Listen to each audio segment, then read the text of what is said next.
Okay, we are live. Let me just double check to make sure that the setting is not private. There was some issue earlier.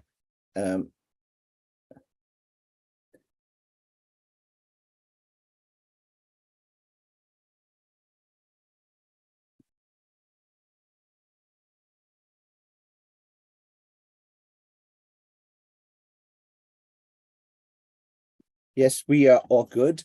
Good afternoon. If you are listening to our Palestine dialogue, or more, or rather the dialogue on the Palestinian question that has been, long running over 7 decades, if not more. I have the pleasure to host a very distinguished Professor Mazin Qumsiyeh from Bethlehem University. He is a resident and native of West Bank, and we will have Dr. Mahathir Mohamad, the longest prime minister in Malaysia's post-colonial modern history. That he will join us at 3 p.m. Kuala Lumpur time. That is the 10 a.m. Jerusalem time. Today we will discuss rather, objectively, but from the standpoint of supporting the liberation struggle, no less, of the Palestinian people, not just in Gaza, but all the Palestinian, the land that have been annexed by the Jewish state of Israel. And in the mainstream Western media and other media as well, one of the key dimensions of this conflict is often, or I would say rather conveniently, overlooked by presenters and commentators and news anchors. That is, this is not a war. What is happening in Gaza today is not a war between moral equals. We have a classic genocidal colonial situation where the oppressed, the colonized, are fighting back or have been fighting back by any means they have. And so this is a classic struggle for the colonized to liberate themselves against the brutal colonial genocidal occupation of their land. Without further ado, may I invite Professor Mazin Qumsiyeh to offer us his perspective and the experience of living under colonial occupation of by Israel. He is speaking from West Bank. Yes, thank you very much for having this important topic to discuss. I am speaking to you from Bethlehem. Bethlehem is one of about 15 Palestinian ghettos or concentration camps that are set up to basically store the surplus natives, the unwanted indigenous people, as the land is being taken over by colonial settlers. So they squeeze the Palestinians into small enclaves. These enclaves now constitute less than 8% of the historic land of Palestine. Gaza is one of those enclaves or ghettos or Bantustans that are created for the Palestinians who remain. And of course, there are millions of Palestinians outside of Palestine. In total, there are 15 million Palestinians in the world. 8.5 million of us are refugees or displaced people. And that number continues to increase regularly. And we find that the situation has become exacerbated year after year. This might be the most difficult year yet. and it's the second Nakba that's going on in Gaza. I'm sure we'll talk about this aspect of what's happening now in Gaza shortly, but I do want to set the context. The context is that basically the land of Palestine, part of the Fertile Crescent, where humans first developed agriculture. Humans also first migrated out of Africa through Palestine. Palestine has always been rich in resources, and it has been in the eyesight of colonial and imperialist powers throughout history. But we have never faced this level of vitriol and this level of ethnic cleansing historically has never been this far. Literally hundreds of Palestinian villages and towns were wiped out and people made refugees. Land is taken, water is taken, all natural resources is taken. And Israel dubs itself as a democracy, while it is the worst colonial apartheid regime to exist in the modern era since certainly since the demise of apartheid in South Africa, at least formally. This is the last remaining apartheid and genocidal now regime there is. This is where I am. Bethlehem itself is also besieged, blockaded. The gates to our small prison here in Bethlehem are closed. Gaza, of course, is much worse, but still we are, our university, Bethlehem University, is closed thanks to this system of that privileges any Jew coming from Europe or Poland or America to take over Palestinian land and torture Palestinians and imprison them.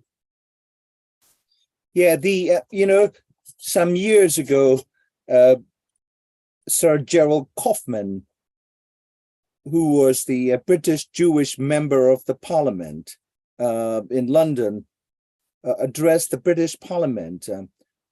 He was obviously a Jewish himself, and his parents migrated as refugees from Poland, during the Nazi genocide. And he was also friends with the top, prime leaders of Israel. And he gave this impassioned speech saying that the state of Israel was founded on the Jewish terrorism. And I'm not making this up. This is on YouTube, 5 minutes and 22 seconds. And viewers can Google Sir Gerald Kaufman, Kaufman. He is saying that the state of Israel is sinisterly exploiting the Gentiles of Europe and their guilt over, the Holocaust, and most specifically the genocide against the Jews across Nazi-occupied Europe in the 1940s. And he also dismissed the talk of Hamas as simply, a terrorist organization that Israel and the West cannot do business. And he said Hamas was democratically elected. It was, in his words, a very nasty organization, but it enjoys the popular support. And of course, like what we saw on the 7th of October, the violence against Israeli citizens is deplorable.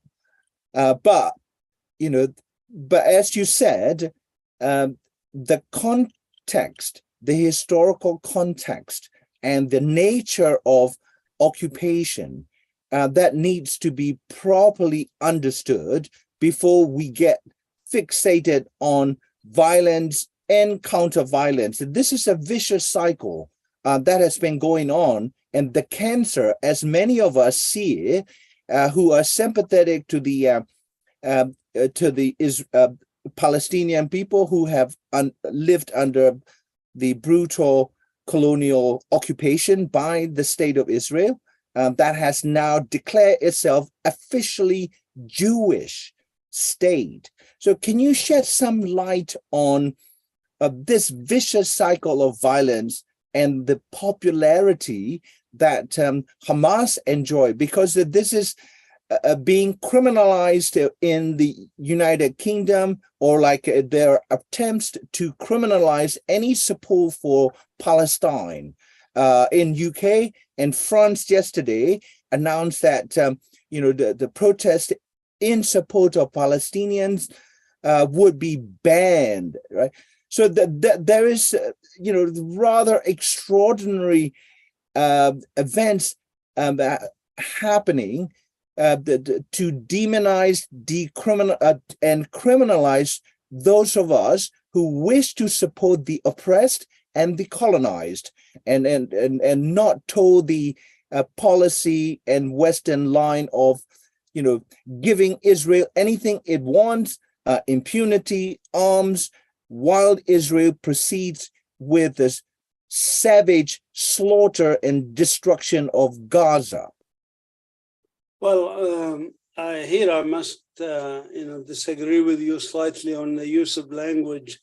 There is no cycle of violence. Colonialism is violence. You cannot come to somebody's house and land and say, hey, would you kindly leave this because I want to take it over free and build my own whatever I want to do with this house. So colonialism by nature is violence. You cannot take over people's properties and lands and resources without actually violating their bodies, their living spaces, killing them. This is natural aspect, if I may use the terminology natural, not in the sense of good, but in the sense of expected of colonialism to have violence. So violence is always there. In terms of the violence by the natives, which is resistance, it is a part of the resistance.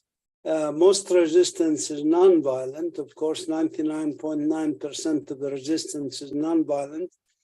Occasionally, the indigenous people engage in armed resistance, and that is not only understandable, but it is also approved by international law. International law says oppressed people, colonized people have a right to resist. They even say they must resist. So they actually, international law encourages resistance to colonialism. So as this is so common everywhere, and every human being actually knows this intrinsically, because just about every country on earth was subject to colonization or was colonized, was colonizer itself, whether it's European countries or North American countries or Australia or Southeast Asia, all of it was colonized at one point or another. And Africa, certainly, like Zimbabwe, what used to be called Rhodesia, and South Africa, and certainly South America, Central America, all these countries have experience with this. So all the people of Earth know what this is about if they really look just slightly in their own minds and hearts. They can understand what natives do and what colonizers do.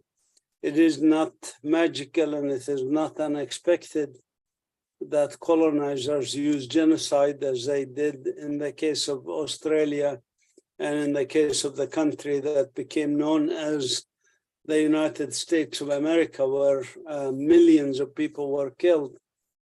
This is natural, expected in colonization. So as far as the indigenous Palestinians, like indigenous South Africans or Zulu people or in North America under colonization, They engaged in various forms of resistance, depending on their background and their upbringing and their thoughts about the process. They all, of course, want to fight colonialism, even if they engage in nonviolent resistance. I take South Africa as an example. People don't remember this, but in South Africa, there was people who supported violence and never abandoned violence, people like Nelson Mandela, and there were people who supported non-violent or non-armed resistance, people like Desmond Tutu. And I think, we know that there were 32 factions in South Africa. Every one of them was a legitimate expression of the colonization, a legitimate reaction to the colonization in South Africa. So 32 factions in South Africa. In Palestine, we had 12 Palestinian factions, and Israel is trying now to obliterate a few of them and wipe them off. And that's also expected. That is not unexpected, certainly. Israel has been trying to wipe out all Palestinian resistance, violent, non-violent, armed, not armed, peaceful, even writing. They are forbidding Palestinians from using Facebook to write their views or from raising Palestinian flags. So Israel has suppressed all forms of resistance, because to a colonizer, any form of resistance to colonization is terrorism. I may even extend this and say the presence of natives is considered terrorism in the views of colonizers, because they want the land, they don't want the people who come with the land. So our mere presence here, when I'm drinking my cup of coffee here, to them, this is terrorism, because obviously I am doing something I'm not supposed to be doing here. I'm supposed to be outside the country so that they can have the country to themselves. This is what colonization is, and it has to be understood as such. Frantz Fanon wrote very eloquently about this aspect of colonization. And I think people need to be aware of it and understand it, and stop focusing on particular actions or particular factions of Palestinians and what they do and how they do it, and start focusing on the systematic, meticulous, organized, pre-planned system of ethnic cleansing, destruction, and genocide that has been ongoing for 75 years now. Over 120,000 Palestinians have been murdered. 99% of them are not even doing anything armed resistance, So this is what we are facing, and this is what people need to focus on. The massive destruction of Palestine, with the support of the Western governments, unfortunately, with the support of some Arab leaders, unfortunately, with the compliance of many people who are paying taxes to governments that oppress Palestinians. And also, I might say, the silence about this, that is so hurtful to us, that there are 2 billion Christians in the world. The Christian sites here are being desecrated. Christians are being spat on, attacked, ethnically cleansed from Jerusalem, and the Christian world is silent. The Muslim world, the third holiest site in Islam, daily being desecrated by Zionist colonizers, and the Muslim world is largely silent except for very few brave voices like yours. Yeah, I came from Burma. I was born and raised there, and we were under the British colonial rule from 1825 to 1948. over 120 years, and I grew up across the old palace moat in Mandalay, and even as a child, I saw the charred remains of the bombed out palace structures, even trees. Some of the big trees in our house, but were hit by the Second World War bombings by the Allied as well as the fascist Japan that occupied our country shortly. And so the one of the reasons that many of us from the formerly Europe colonized, because colonization was quite typically, with the exception of Japan, done by European powers, France, Germany, Italy, you name it, like the particular, of course, like the British were world class at genocidal colonization and, slavery at this transatlantic trade. So why do when we look at when we turn on CNN or BBC or others, you see the media framing of the issue, and what you hear is this, Palestinian resistance is typically portrayed as the terrorists, savages, like Netanyahu yesterday said, Hamas is enemy of the civilization. Then, his defense minister called Palestinian members of Hamas and perhaps even those that who are not actively involved in Hamas as human animals. And what do you make of this? Use of the language. We, Israel and Western backers and financiers and arms suppliers of Israel's are civilizational forces defending civilization, and you, the Palestinians, and those of us who are not Palestinians but who completely sympathize and empathize and offer our support to Palestinian, if only morally, by speaking out, we are to be labeled terrorists or terrorist sympathizers, and also against civilization.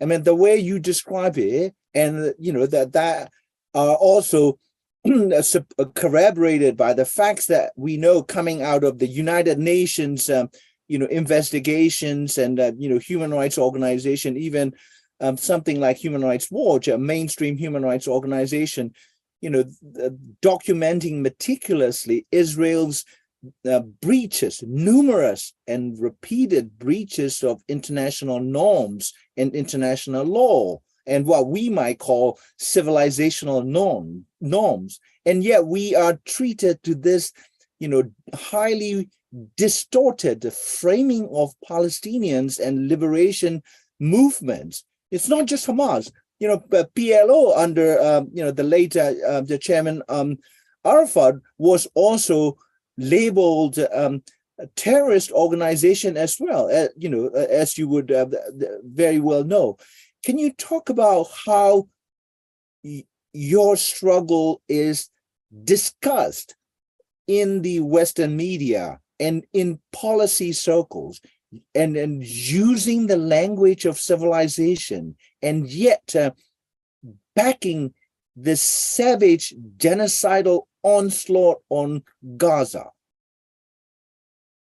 I think, the Nazis in Europe during the Second World War, they had a good propaganda outlet, and they used propaganda effectively with movies and films, etc., to propagate their message of dominance and of the German Aryan nation and all of this stuff.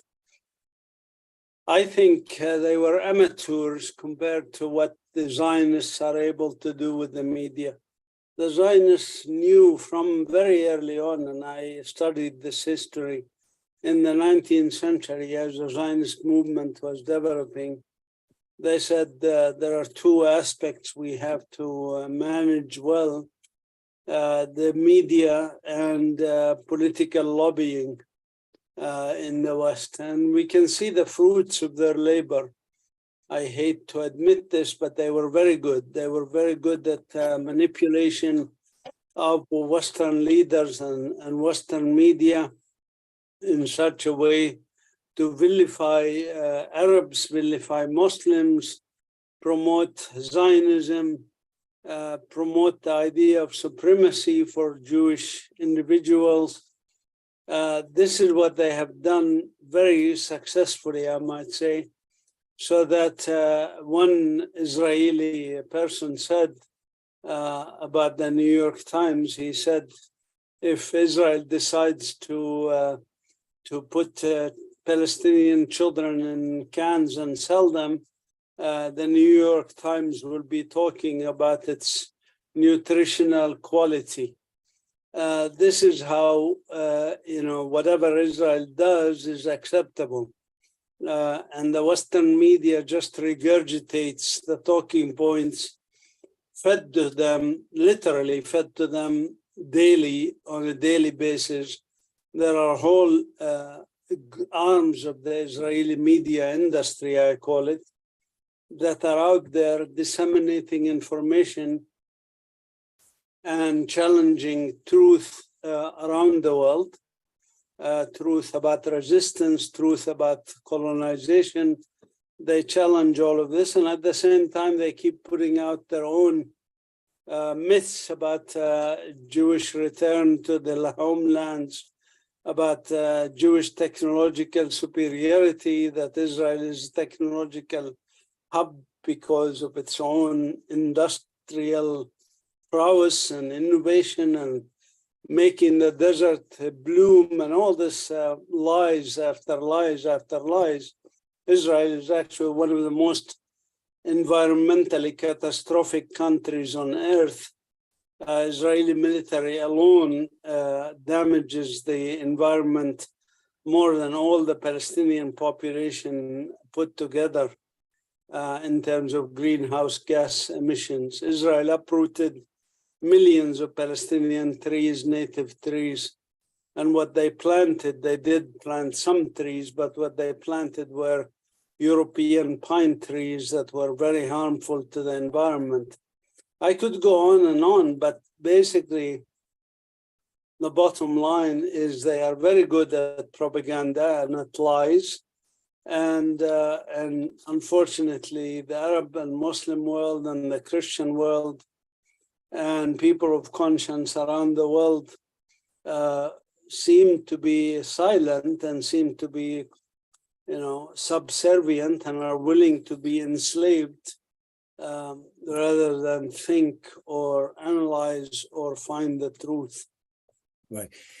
I just got a text from Dr. Mahathir's office that he will join us as soon as he gets a little rest. He attended the Friday prayers and then joined the protests there in support of Palestine in Kuala Lumpur.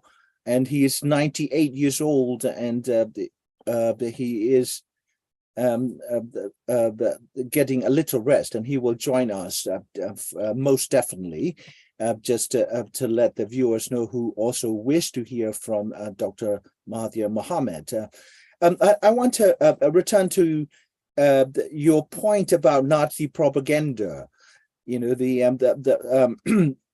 I also study the Nazi genocide under the late Robert Cale, who was the U.S. military intelligence interrogator who interrogated mid-level and junior-level SS officers after they surrendered, and he was a pioneer on the subject of Himmler and SS, and he would say the Nazis were very good at propaganda because like elimination. I'd compare the text or like cables or coming from the Palestinian protectorate or British protectorate of Palestine at the time in the in the Second World War with the Nazi language. The British field generals would just say, "We have eliminated the enemy," meaning the Nazis in the desert. And whereas the the SS and the Nazi war machine would send a message to general staff in Berlin, saying like the enemy population has been rendered harmless. And the word like liquidation, for instance, liquidation of the Krakow Jewish ghetto, and that neutralization, yes, yes. yeah, and it's, lawn. Israel uses the term mowing the lawn, that yes, they have to go into Gaza and mow the lawn every once in a while by butchering a few thousand Palestinians, and now perhaps butchering 100,000 Palestinians, that would still be cleansing. They use the word cleansing also. Nechsayon in Hebrew. Nechsayon means like cleaning, It's like cleaning those dirt. well, now, sorry to interrupt, Professor Mazin. Now, I think that this, what the stated intent by the government of Israel, with obviously popular backing from the, from Western governments, United States no less, as expected, to impose a total siege. You talk about nutritional values. Well, that's all straight from Raphael Lemkin's conceptualization of what a process of genocide looks like. We don't. Even the legal definition of genocide captures what Israeli government said it is doing now. I think on the UN and others have stated that 2.3 million residents of Gaza, 50% of them are children, and then Israel is bombing and launching missile strikes, aerial bombings, and the media is framing this as Israel is attacking terrorist holdouts and residents, and whereas in fact, there is no such thing as precision bombing, and during the Second World War, Churchill ordered precision bombing of German cities. When it turned out to be not precise, it just said, okay, just bomb everything, firebomb cities like Hamburg, Dresden, Berlin, anything and everything. And so I think that we have a similar situation. On one hand, you have the Israeli Defense Forces, launching its, genocidal, violent attacks, missiles and, bombs. And that before the ground incursion. And on the other hand, you have this clearly recognizable intent to starve the population of Gaza slowly to death, cutting off food, cutting off electricity that is so required for hospital, pumping water, daily needs, and medicine and water. Right. That is the Genocide Convention, Article number 2C, inflicting, the conditions of life designed to destroy physically the population, either in whole or in part. You don't need to build guest chambers and crematoriums. You can genocidally and the physical existence of a targeted population of Gaza by imposing this total siege. That is my understanding. May I hear how you respond to Israel's declaration of essentially a genocidal destruction of Gaza? beyond the larger context of decades of colonial annexation of Arab land? Look, Israeli leaders, including Prime Minister, many ministers, have called for flattening Gaza. And I don't have a crystal ball. They may actually succeed in what they want to do with Gaza. But Gaza is 2% of Palestine, and the Zionists have a much, much larger ambition. Their ambition actually is much larger than Palestine itself. They already have been buying land and trying to settle in areas like northern Iraq, and they already bought a lot of commercial interests in the United Arab Emirates. And even Netanyahu himself, in the most recent UN meeting, showed the map of Israel, as he called it, 1948, which is not true. He showed the map of Israel, supposedly 1948, that includes all the Palestinian territories, all of Palestine, plus the Golan Heights. And he said, this is Israel 1948. And then he showed the map of the new Middle East as it will come. And with the same color that he had for Israel, he showed it extending, including Egypt, Palestine, Lebanon, Jordan, Saudi Arabia, United Arab Emirates, Bahrain, etc. And he said, this is the new map, which will come, the new Middle East. And in fact, in pushing for this reshaping of Gaza, he said, this is the first step in reshaping the Middle East. It will be a new Middle East. What does that mean, new Middle East? A new Middle East that's dominated by Zionism, in which the local people are impoverished and what they work for the Israeli Zionist system. They work to enrich billionaires that are becoming more billionaires, and allowing a few Arabs to be millionaires and billionaires as kind of a tokenism, if you want, of Arabs enriched, like the royal families in Saudi Arabia or United Arab Emirates. This is the new Middle East that Netanyahu and every one of his leadership team, the ones who are in opposition and the ones who are in the leadership in Israel, in the government, they all agree to this. They all agree to supremacy, to hegemony, to colonization. And colonization doesn't stop. Again, Gaza is a small step towards achieving this hegemony that Israel wants.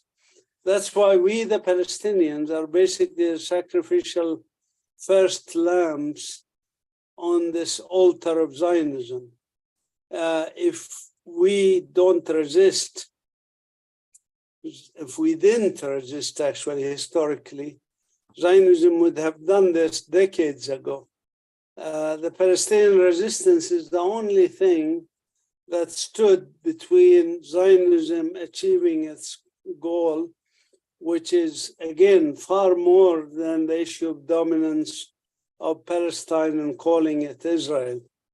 It is dominance at a much, much larger scale globally, geopolitically. Israel is already the 5th largest army in the world, already have nuclear submarines, already have hydrogen bombs, and already runs Washington, runs the State Department. The State Department, the head, the cabinet minister, if you want, Secretary Blinken comes to Israel and he says to Israelis, I'm not coming to you here as the Secretary of State of the United States. I'm coming to you here as a Jew.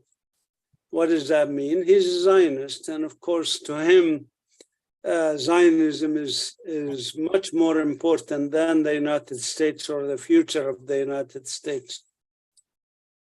Well, a couple of days ago on the Turkish national or international media, TRT World. There's a clip of leaked videotape, had surfaced, and Netanyahu, no less, was talking about how he could easily, quote unquote, maneuver Americans in the right direction, right? You talk about like the U.S. leadership and the bureaucracy, State Department being captured by the Zionists. Can you explain to many of us who are not from the region, don't know much about Zionism, other than that this is a morally unacceptable situation of the colonized, continually subject to genocidal repression by the colonizer. So for us, morally, it is a very, very clear issue. I think, like you mentioned, Tony Blinken.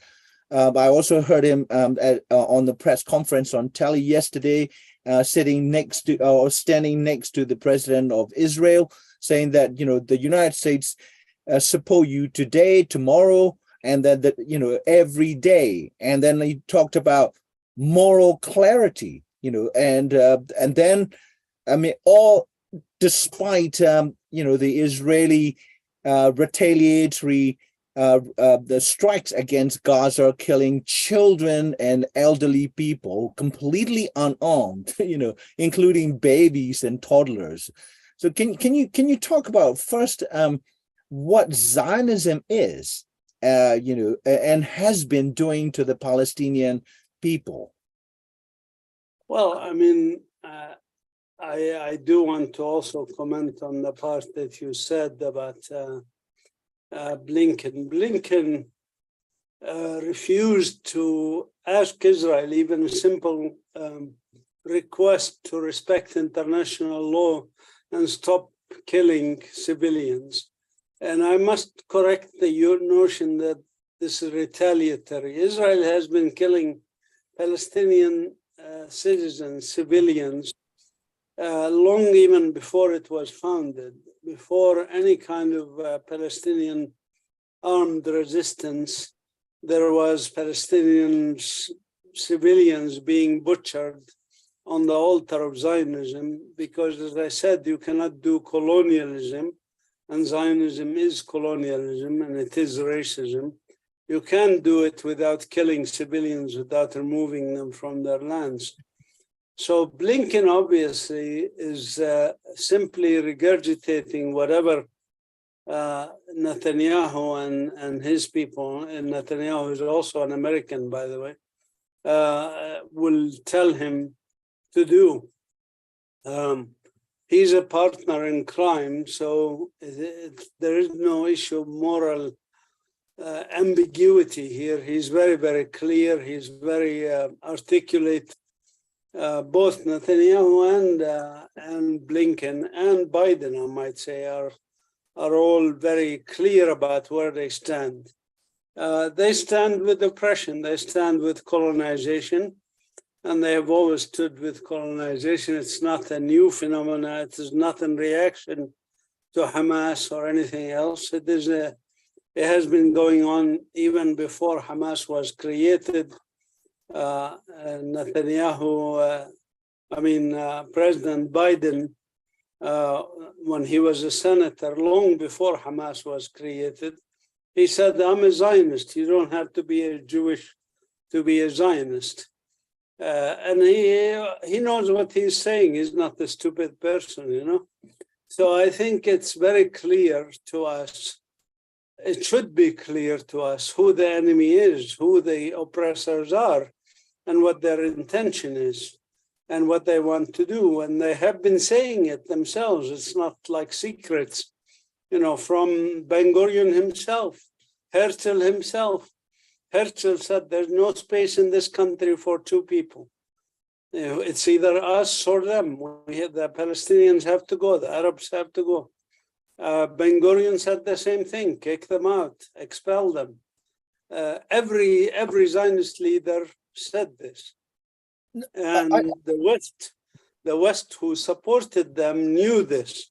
Lord Balfour, who issued the Balfour Declaration in 1917, he knew this in his memoirs. He knew that this will entail ethnic cleansing of Palestinians.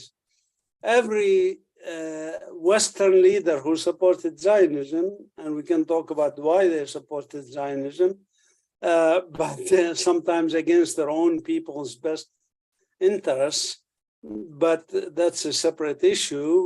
Every one of them who supported Zionism knew what it entails. It entails ethnic cleansing, it entails colonization, it entails genocide and massive violations of human rights. Right.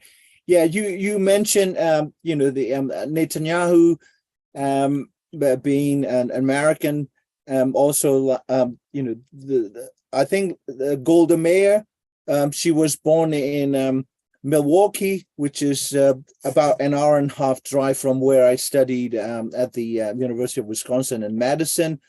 And so, these even Ben Gurion, was, this is well documented, in places like New York Review of Books and other, very credible publications.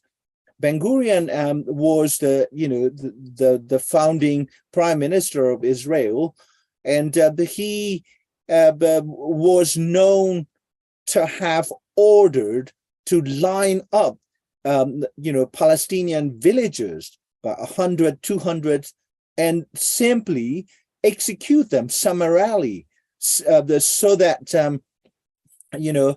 the news would spread, and the terror would struck. A sense of terror would spread, and the Palestinians, in the Nakba in 1948, would never dream of ever coming back to their homes and villages, right? And then, as I mentioned earlier, so, the late Sir Gerald Kaufman, the British Jewish MP, 5 years ago, publicly and for the record stated this in the British House of Commons, and I'm not making this up, it's on YouTube and anyone can Google it. He said the state of Israel was founded on or born out of Jewish terrorism, right? And so you talk about genocide and ethnic cleansing, all that stuff, but I think that what I find extremely difficult morally and intellectually is that how could a state that was born out of the terrorism now turns around? Any form of resistance is framed in an Orwellian fashion as terrorist. Even Fareed Zakaria on CNN in his interview with Thomas Friedman, no less a staunch supporter of Israel, stated, look, terrorism is the weapon of the weak. And I was not part of the interview, and I wish to say that this is not simply about the weak and the strong. This is about the colonized versus the colonizer. So when Blinken used the word moral clarity, that was so repulsive, even to those American Jewish intellectuals like Robert Reich, former Secretary of Labor under the Bill Clinton's the leadership, pen a piece saying, Blinken, what are you talking about? This is like one American Jewish intellectual to this State Department head, Anthony Blinken. What are you talking about moral clarity? What Hamas has done was horrible. This is like Robert Reich saying to Blinken in his Substack piece yesterday. The state of Israel is bombing and killing children and elderly residents of Gaza. Where is the moral clarity? It's just so repulsive. Can you talk about your own personal experience of living in West Bank? West Bank is not the focus of the attention, but West Bank is part of the colonized the territories. What is it like to live day to day in places like West Bank, that you describe it, it's a cluster of several dozen ghettos. Well, my mother died in April. She was 91 years old. She lived here. Her passport was issued by the British government before 1948, and then by the Jordanian government, and then by the Israeli occupiers. She lived through these conflicts, and I'm actually, in a way, glad that she is not around to see the level of inhumanity that is being perpetuated on defenseless mothers and children in Gaza. 500 Palestinian children killed in 6 days. 500 Palestinian children are killed in 6 days. And intentionally killed, targeted without warning. Their homes are demolished on top of their heads. Families, no Hamas bases or anything in their homes. They are their homes. Thousands of Palestinians, their homes are demolished on top of them. This is what we are facing today. And for the world to stand and watch, as somebody said, we will not remember the words of our enemy. We will remember the silence of our friends. Sorry. Well, that's why I think, many of us, without, the military might or power or financial resources, we believe that it is imperative for any decent human being to really, study this situation and to stand on the side of those who struggle for their freedom. I'm not to be, just to quote the Martin Luther King Jr., the slain civil rights African American leader, that when other people are not free, in other words, oppressed, we are not free either. Because this is not about Jewish or Arabs or Palestinians or Christians or Muslims or these labels don't matter to many of us. What matters is that, we embrace other human beings as if they were our own flesh and blood brothers and sisters. And, when we see images of the Gaza being flattened in massive airstrikes. And also you talked about, it hurts, although we're not Palestinians. I'm not Palestinian. I lose sleep over this, because I consider myself a decent human person, and we feel compassionate, we feel outraged, and small voices, however small our voices, we raise our voices. You mentioned in your newsletter on human rights in Palestine today, go and protest. Every single the city and town around the world has to have a protest against the genocidal colonial occupation of the Palestine, protest for the freedom of Palestine. And Dr. Mahathir will be on shortly at 3:30. He just got a little rest. Just want to inform you. And also, where do you see the directions of the turn of events from here on, Professor Mazin? Where do I see what? Where today's events are taking the entire, the Palestinian question. We had the Jewish question in the 1930s and 40s. Now we have the Palestinian question. Oh, you are muted.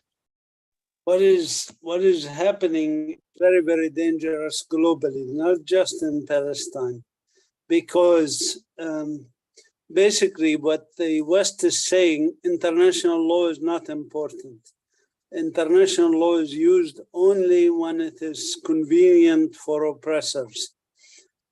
International law is thus not helpful in situations of oppression, and that when the victims are, non-white and not of the chosen type, not the people who are, that we have selected to be exceptional and so forth, then international law is out of the picture. Now, this is very dangerous because it sets a precedent that is at a large scale. And I think, when they speak of the law of the jungle, I'm a biologist, and the law of the jungle is basically actually much more decent than this. There is laws of the jungle. There are animals that control other animals, and there is a balance in nature. In this case, this is not the law of the jungle. This is the law of, I don't know how to describe it. This is having no law and having the guys with the bigger stick determining the outcome. And what this will mean to us in the future, should this be allowed to proceed, I should say, and there is a 50-50 chance it will succeed. If Israel succeeds, then we have a problem, because every country on earth will realize it's useless to have a United Nations. It's useless to have international law. It's better to equip yourself with the most advanced military technologies available to you. Get nuclear weapons as soon as you can, because you can see North Korea, they're not daring to touch it because it has nuclear weapons. And this is the rule of the jungle, if you want to use that terminology, or the rule of Zionism, let's call it. It's the global rule of Zionism that might makes right, and that human rights, hell with human rights and hell with international law, and genocide is acceptable if it is done by a particular group of people. Then it's okay, because these people have a carte blanche from God to do it, and also carte blanche because of the history of Judaism.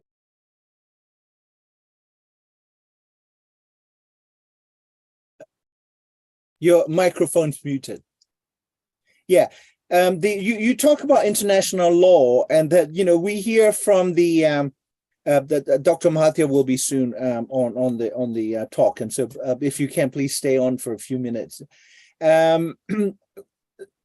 We hear the talk of rule-based international order. The United States, declared that China had commissioned genocide against Uyghur. Without going into the merits of the determination that the U.S. called China genocidal. What is this? What Chomsky called supreme hypocrisy of Europe and the United States and its allies.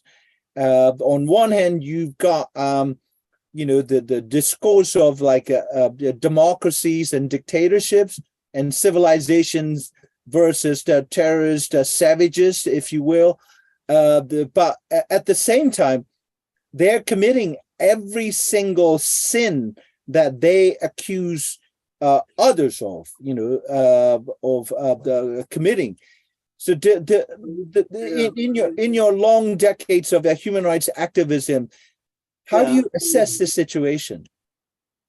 I mean, as we said, we are in a very, very dangerous situation. And if we don't reverse this hypocrisy, and if we don't deal with things as they are and with the reality, we are all in danger. all, and I mean all, not just Palestine. Palestinians will be the first sacrificial lambs, but I think the rest of the Arabs, the Muslim world, the Europeans, the US, even American citizens, Israeli citizens, they are all in danger, because if we allow this to happen, if we allow genocide to happen in the 21st century, based on lies and distortions and propaganda, as we said, and based on the logic of powers and might and who controls the aircraft carrier Gerald Ford in the Eastern Mediterranean, then we are all in trouble. I'm really sorry, but I'm getting urgent phone calls, and it's been an hour, and I really have to go. But it's very tough situation here, as you can imagine. It's not easy to. Now we are in a survival mode, if you want, because we are, as a people. I mean, I just changed my Facebook profile to read "I am a human animal," because that's what we have been called by the Minister of Defense, as they call him. Should be called Minister of Offense of the State of Israel. This is, so I am a human animal and I'm treated as such. But I will retain my humanity, and I hope everybody in listening to you will do something. Please don't be quiet. Go out in demonstrations today, everywhere around the world. It's very, very critical. Yeah, thank you, Professor Mazin Qumsiyeh. You've been listening to Professor Mazin Qumsiyeh, and Dr. Mahathir will be on the dialogue very shortly. He's resting, and as my own personal love and solidarity and support to your people as you endure this the latest onslaught. Thank you so much, Professor Mazin. Yeah, thank you. Yeah.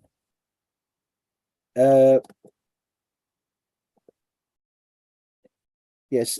Okay. I am Zani, the host of the FORSEA dialogue on democratic struggles, and today I'm hosting a dialogue with two very distinguished guests. Dr. Mahathir Mohamad, Prime Minister, former Prime Minister of Malaysia, and the eldest or the oldest statesmen from the Muslim world and Southeast Asia. He is 98 and he's just resting after a protest that he joined after Friday prayers at the National Mosque in Kuala Lumpur. Earlier, we had an hour discussion on this show with Professor Mazin Qumsiyeh of Bethlehem University, and he had to leave after 1 hour, and I am waiting for Dr. Mahathir to come on the show. He is, I believe, 98, or like he was born in 1925. That's about 7 years after the famous or infamous Balfour Declaration in October 1917, or like, I don't remember the date, but the year was 1917, when the Secretary of State or Foreign Secretary of the Britain had written to Lord Rothschild, the leader of the Jewish community here in UK, promising a Jewish homeland in the Palestine. At the time, 90% of the residents were there are Arabs, and so that has contributed to this idea of two states for two different people in the Palestinian territories at the time, administered by the colonial British administration under the label of British protectorate.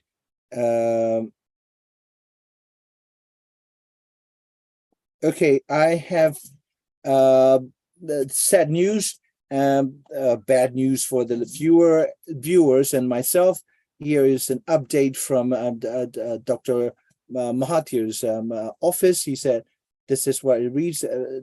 Tun said he is unwell after the rally and apologizes he could not make it to the session. And the weather here is very hot for him.